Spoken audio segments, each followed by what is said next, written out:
Gunsmoke, brought to you by L&M Filters. This is it. L&M is best, stands out from all the rest.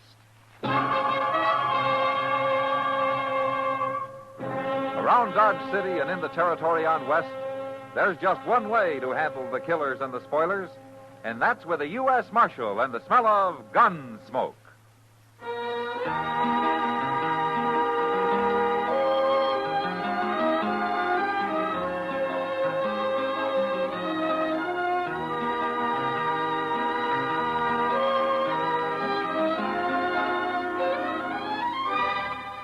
Gunsmoke, starring William Conrad. The transcribed story of the violence that moved west with young America. And the story of a man who moved with it. I'm that man. Matt Dillon, United States Marshal. The first man they look for and the last they want to meet. It's a chancy job, and it makes a man watchful. And a little lonely.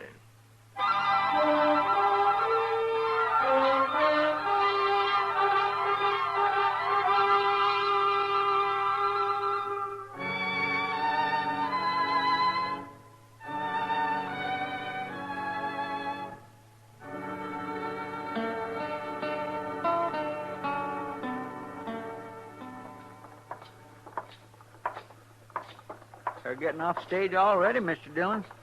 There's Miss Kitty. She got down first. That's over an hour late. I wonder what held him up. Oh, sometimes them drivers just won't bother to hurry. They can be awful stubborn. Well, anyway, it got here. Sure hope Miss Kitty enjoyed her visit in Ellsworth. She looks fine, don't she? Who's that she's talking to, Mr. Barkin? I didn't know he'd been out of town, Mr. Dillon. Well, that's why the bank's been closed, Chester. Mr. Barkin won't trust anybody running it if he isn't around. Hello, Miss Kitty. Hello, Chester. Hello, Matt. Well, did you have a good trip, Kitty? Well, you're here. Hello, Mr. Barkin. Marshal, we were held up and robbed. What? Held up? Back at Rocky Ford, Matt. Lone bandit. He took the box and he robbed Mr. Butkin here. Took everything I had, over $300 in cash. Anybody hurt? The shotgun rider didn't think they were carrying enough in the treasure box to be worth fighting for. Guess he didn't care what happened to the passengers. Well, how much was in the box? Only about $500, the driver said. Well, what about the two other passengers and you, Kitty? Didn't he rob you? He didn't take a thing of mine. He singled me out, Marshal. Must have known I'm a banker. He made Mr. Botkin put his coat on the ground, and then everybody had to throw everything they were carrying onto it. But all he took was what Mr. Botkin had. I don't understand it at all, Marshal. He bowed to me, Matt. You should have seen him. Real gentlemanlike. Any idea who it was? No? He never spoke at all, Marshal. He used his six-gun to tell us what to do. What, did you ever see him before? You couldn't see him. He was wearing a flour sack over his head with eye holes cut in it. And the rest of him was covered with a long linen duster. He's real clever, that bandit. Well, there must be something. What kind of a horse was he riding? I never even looked at him. I did. And it was a mighty poor horse, too. It was a bay gelding, Marshal, with 4 white stockings and a blaze. Okay, we'll look for it as soon as I talk to the others. There's something strange about this business, Marshal. Why should I be the only passenger he robbed? Well, if I can find him, I'd like to ask him that myself, Mr. Bucket.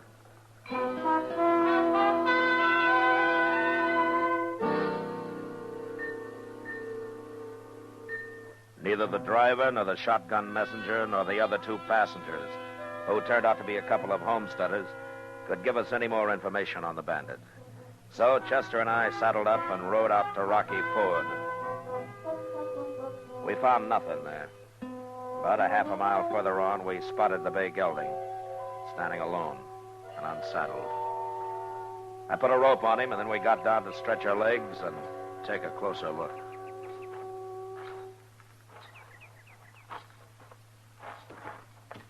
Mr. Botkin was right, Mr. Dillon. He sure ain't much of a horse. Yeah, he's good enough, Chester. Good for us, you mean? He's put that bandit afoot already.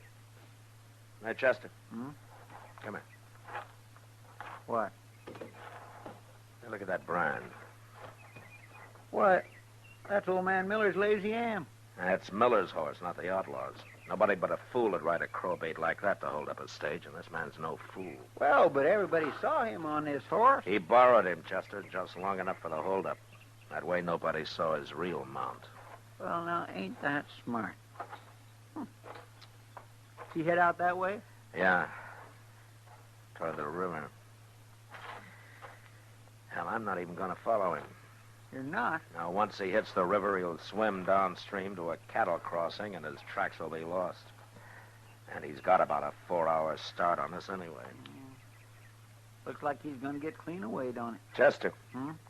Did you ever hear of Teddy Blue Fisher? Teddy Blue Fisher? Yeah. No, sir, I ain't. And he's got quite a reputation. I'm surprised you never heard of him. Why, what's he so famous for? For robbing the rich and sparing the poor. And for being quite a gentleman about the whole business. Nobody's been able to get enough evidence to charge him with anything that'd hold up in court. Why not? Well, like today. We haven't got anything on him. Well, maybe it wasn't him, Mr. Dillon. I'm only guessing, Chester, but it was Fisher or somebody who works like him. He held up the stage, took the box, and robbed the only rich man on it. And, of course, he wouldn't take anything from a lady. By gracious, if I went to the trouble to stop a stage, I'd take everything. He don't sound so smart after all. Now, that's part of his game, Chester. Everybody in the country will soon hear about him, and there won't be a poor family anywhere that won't hide him and feed him and give him anything he needs. He's got 'em all standing up for him, you mean, huh? Yeah, that's the way it works. You know something, Mr. Dillon? What? He sounds kind of like that green Indian they had over in one of them foreign lands one time. What? You know, Robin Head. You remember him?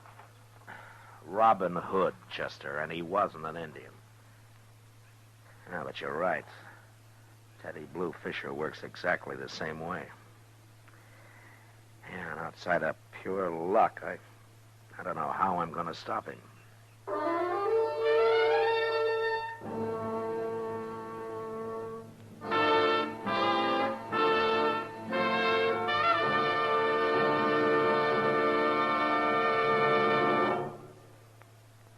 King size or regular, L&M is best. Stands out from all the rest. This is it, L&M filters. It stands out from all the rest. Miracle tip, much more flavor. L&M's got everything. It's the best. Yes, L&M is best. Stands out from all the rest. L&M stands out for flavor. Flavor.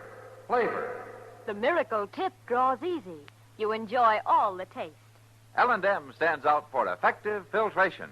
Filtration. Filtration. No filter compares with L&M's pure white miracle tip.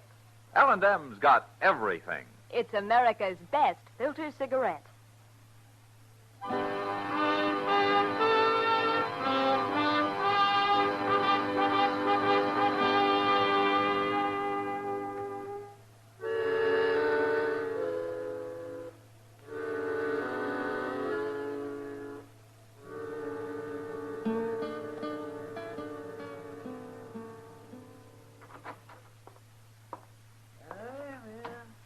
Hello, Matt. Chester. Hello, Doc. Doc, you look different. What have you done to yourself? I had a haircut. Oh, that's it. Wouldn't hurt either of you to get a haircut now and then. Well, I can't afford it. Not at no 25 cents a throw. Well, it's all right for you, Doc. You need it. Nobody wants a shaggy medicine man cutting them open. Oh, medicine. Huh? Oh, well. Well, what about you? I suppose the dignity of the law served best by a couple of molting prairie chickens. Chester, Yes, sir. take out your gun and shoot him. Yes, sir. Hold still, Doc. Go ahead, shoot. Nothing will happen to you. Not around here, it won't. You'll go free as a bird. You can run around like Teddy Blue Fisher and hold up stages and everything. No trouble at all. Not from the law. Wait a minute, Doc. Who told you about Teddy Blue Fisher? Teeters did. At the barber shop. He said everybody knows about him now. Oh, I expected that, but you got more to tell me, Doc, so go ahead. Well, I don't know why I bother, but since I'm already here, I guess I might as well. Well, Well, Fisher got a haircut just before I did, Matt. he did. Are you sure? He told Teeters who he was. Yeah, well, he's not wasting any time. What else did he tell Teeters? But said he was going to stay here and gamble for a few days. He's over at the Long Branch starting now. Now, he's got $800 for a stake. Well, you can't prove where he got it, can you? No, but there's something I can do. What's that? Look, Doc, his whole game's based on stealing from the rich. If I can stop it, maybe I can show him up for what he is. Well, you mean you think he's a fake?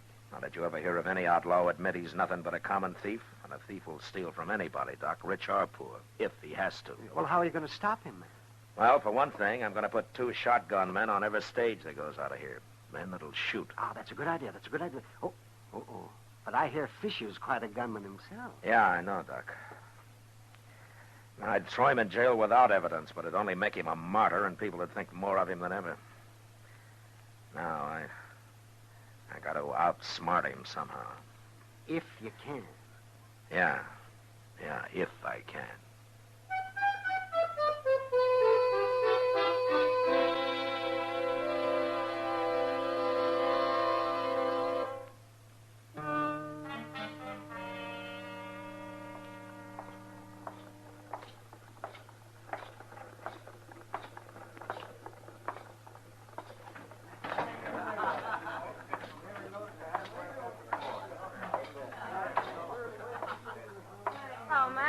Hello, Kitty. Say, Kitty. Hmm? I heard that Teddy Blue Fisher was in here. Oh, he just left. Said he'd be back in a minute. He's quite a fellow, Matt. Yeah, he sure is. Did you hear what he did? No, what? He broke the Faro Bank. Won over $1,000. Well, that won't help. What do you mean? With all the money he's got now, he won't have to work at his usual trade. He can loaf around for a long time. No harm in that, is there? Well, that makes the law look pretty foolish, Kitty. And besides, he's got to be in action before I can stop him. You still think he held up the stage, don't you? Well, that's his way of doing things. You gonna run him out of town, Matt? I'd sure like to. Well, now's your chance. Here he comes.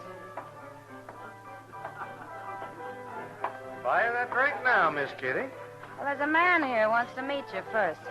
How do you do, sir? I'm Teddy Blue Fisher. I'm Matt Dillon. Pleasure's mine, sir. That's right. The pleasure's all yours. Coming from anyone else, I'd take that real bad. But I can understand your feeling. Now we know where we stand, don't we? And it's too bad. I would like to be friends. You know, you're a thief, Fisher, and you're probably a murderer to boot. That's a lie. I never shot a man in my life unless he tried to shoot me. To kill a man who's trying to protect his property is murder, the way I figure it. Well, I'm not going to argue with you, Marshal. No, I didn't think you'd be dumb enough to. That'd be admitting what you are, wouldn't it? People talk, make up stories. I have never done anything wrong.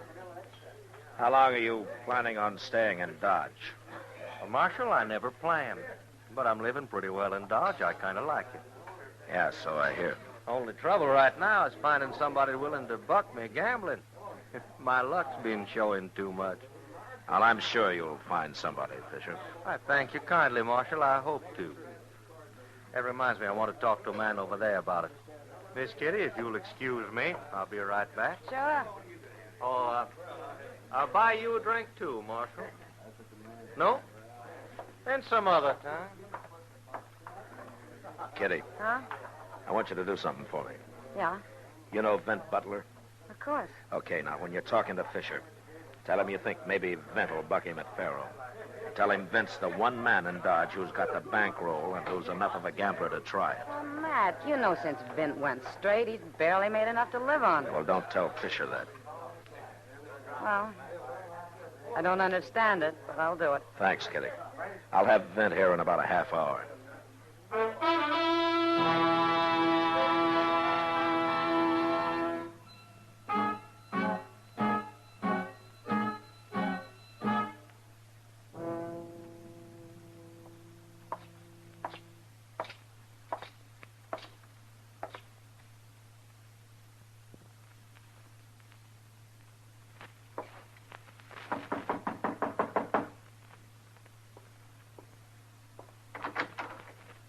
Marshal Dillon.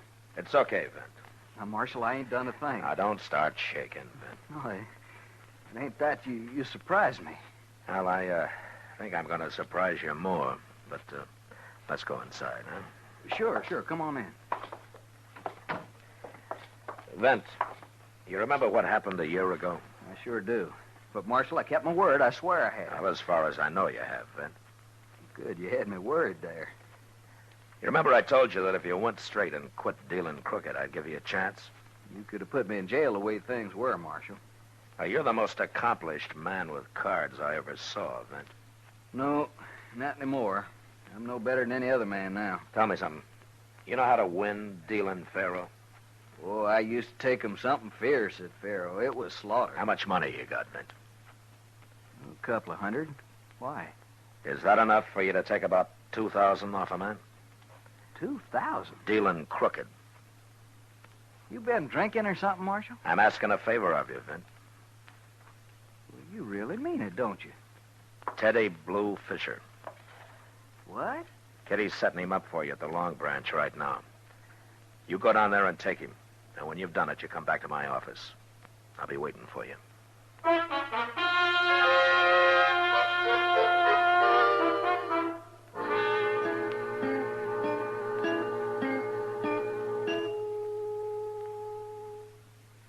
It's near midnight, Mr. Dillon.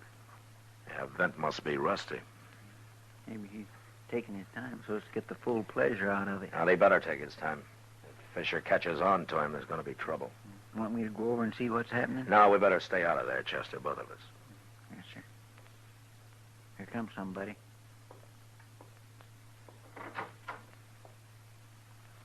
Hey, it's Vint. How'd you make out, Vint? Like a bear in spring, Chester. But, Marshal, you said a couple of $1,000. He had near 2,500 on him. There it is. Yeah, that's a lot of money, isn't it? Oh, I've fleeced men for more than that in my time. I never saw a crook yet that didn't like to brag about it. Now, Marshal, you made me a crook. Now, that wasn't too hard, though, was it, Vince? But you did fine. What are you going to do with all that money? Well, I'm going to see that you get some of it, Vint, when the time comes. Because you've earned it. It's none of my business, Marshal, but I'd sure like to know what this is all about. Well, Fisher's broke now, Vint. His vacation's over. He's got to go back to work. Robbing rich people, huh? Yeah, if he can. I don't envy you trying to catch him, Marshal. From what I hear, most everybody in the country's on his side already. They'll make it awful hard for you. Sure. But I'm a gambler, too, Vint.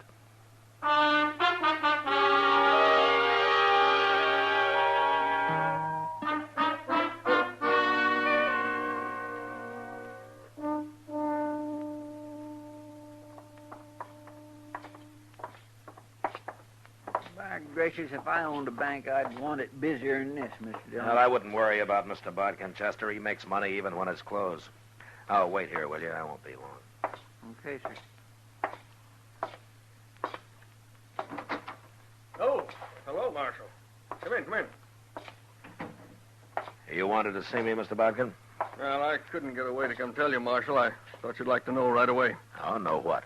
Well, I rode out to Emmett Bauer's main ranch this morning. Wanted an appraisal on some new barns he's putting up. Yeah? And I took two men with me, Marshal. Clint Jones and Jeff Roberts. Now, they're good men. You bet they are.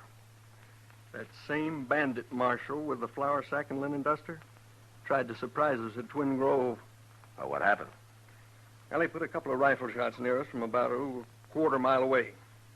Thought we'd stop and give up, I guess. But the boys went right after him. Did they get him? No, he ran. He's got an awful fast horse, Marshal. They couldn't get close enough to even identify him. Well, that's his third attempt at a holdup this week. And his wildest. So what are you going to do? Well, he comes to town most every day, Mr. Bodkin. The next time he rides out, I'm going to be following him. I think he's through trying to rob people who are ready for him and who'll fight.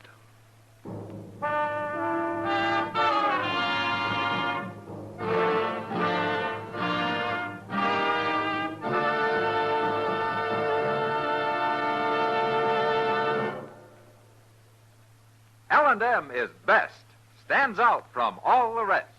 L&M's got everything. Everything? Yes, everything.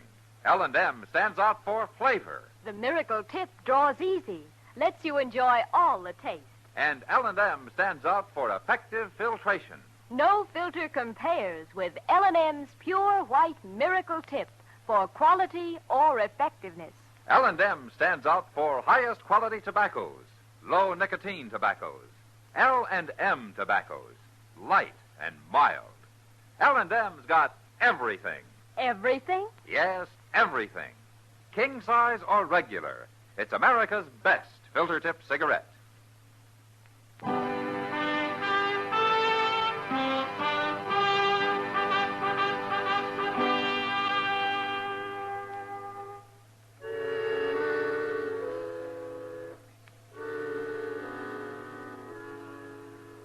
Mid-afternoon, Teddy Blue Fisher rode into Dodge. He stood around the plaza for a couple of hours, watched the stage pull out for Abilene with its 2 professionals riding shotgun, and then suddenly, seeming to make up his mind, he mounted his horse and rode slowly out of town. Shortly after, Chester and I were on his trail. About 10 miles north, he stopped at a clump of elder and waited for dusk, and then rode on another couple of miles to the house of a homesteader called Charlie Bowen. It was dark when he went inside, and Chester and I got down and crept up to the place on foot.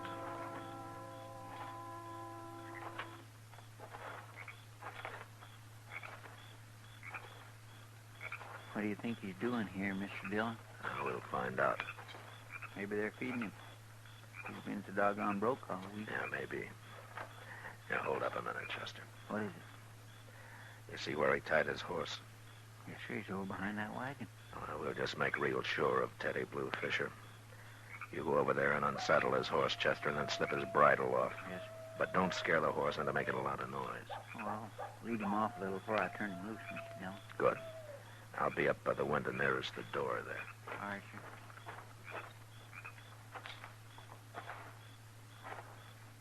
I wish I'd known you was coming, Mr. Fisher. My wife could have fixed a couple of chickens. This is quite an honor meeting you. There's a little cold pork out in the cellar, and I got a jar of spiced apples left. How's that sound? Why, that sounds fine, ma'am. Just fine. You folks doing pretty well out here, aren't you? Well, we got no complaint. The Lord's been good to us. Yeah, but we've been doing better than most homesteaders. Yeah, that's what I thought. You did? Oh, I've rid by here a couple of times lately. And I can see you got yourself a nice house, some stock. Most folks got nothing but a patch of corn and a sod hut. It's a shame, ain't it? The way people have to live. Yeah, well, that's why we kind of stand behind a man like you, Mr. Fisher. Now, I ain't saying nothing, but you take a big banker like old Botkin. Why, he's got more money than he knows what to do with. It don't hurt him none to lose a little of it now and then. Why, that's true. Us bankers don't have all the money in the world. They don't have none of ours. And they never will. You don't believe in banks, ma'am? No, sir. I wouldn't put a penny in them. That's right smart of you. Yeah, well, she's like that, Mr. Fisher. She always said our money ought to be right where we could lay our hands on it whenever we want. Why, of course. But some of that depends on how much you've got. Well, we've been saving all our lives. Must have near, $800 now. What you doing, Mr. Dillon? Talking money, Chester. Where do you Quiet keep that now. $800, man? It's hid. Where? Well, it wouldn't be right to tell nobody, Mr. Fisher. It's a secret. You can tell me. Oh, no, we can't tell nobody at all. Yes, you can. Mr. Fisher, what are you doing? What's the gun for? I just want to know where you keep that money. Oh, you're not going to rob us. Oh, we're poor. I've robbed poor people before this. No, you haven't. Don't be fools. Now show me that money. You're a fake, Mr. Fisher. You're a liar. Sure, but nobody will ever find it out. I'm going to kill the both of you. No. But you can live a little longer. Just show me where that money is. Don't tell him, Charlie. I won't. He ain't gonna rob us. I got to kill you anyways now. I'm going in, Chester. Stay back. Yes, sir. Now, where do you... All right, hold it, Fisher. Don't touch that gun or I'll bust your other arm. Marshal, he was going to shoot us.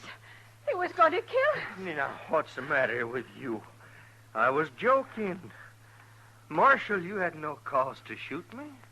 You're lucky I didn't kill you. You should have, Marshal. He's nothing but a murderer and a dirty common thief. I'd rather have him in jail, Bowen, than on public Look, trial. this was a joke. I was just fooling, I tell you. I never harm people like you, and you know it. I don't hardly know it. It's all over, Fisher. You're finished. Maybe some other Robin Hoods like you will be finished, too, when people hear what you like when you think nobody's watching.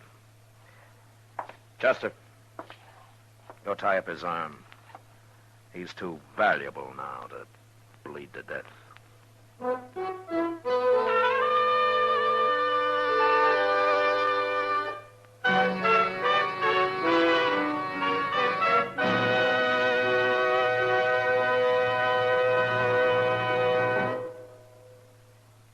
Now our star, William Conrad. Thank you, George.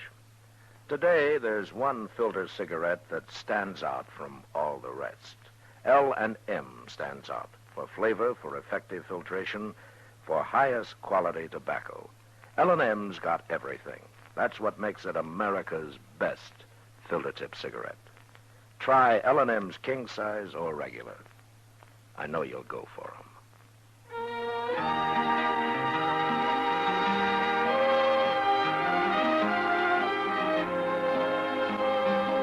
Gunsmoke, produced and directed by Norman MacDonald, stars William Conrad as Matt Dillon, U.S. Marshal. Our story was specially written for Gunsmoke by John Meston, with music composed and conducted by Rex Corey. Sound patterns by Tom Hanley and Ray Kemper. Featured in the cast were Lawrence Dobkin, Harry Bartell, Helen Cleve, Joe Cranston, and Frank Cady. Parley Bear is Chester, Howard McNear is Doc, and Georgia Ellis is Kitty. Put a smile in your smoking. Try Chesterfield today. Instantly, you'll smile your approval of Chesterfield's smoothness. You want them mild. We make them mild. Mild and mellow, with the smooth, refreshing taste of the world's best tobaccos. Instantly, you'll smile your approval of Chesterfield's satisfaction. In the whole wide world, no cigarette satisfies like Chesterfield. Put a smile in your smoking. Try Chesterfield today.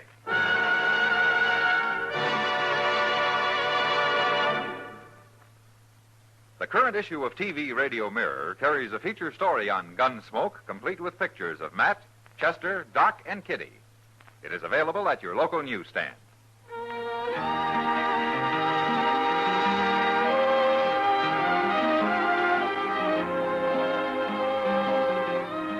Listen to Chesterfield's two great radio shows every week. The Perry Como Show every Monday, Wednesday, and Friday, and Dragnet, Tuesday nights on another network. Remember, listen again next week for another transcribed story of the Western frontier when Marshal Matt Dillon, Chester Proudfoot, Doc, and Kitty, together with all the other hard-living citizens of Dodge, will be with you once more. It's America growing west in the 1870s. It's drama. It's Gunsmoke. Brought to you by L&M Filters. This is the CBS Radio Network.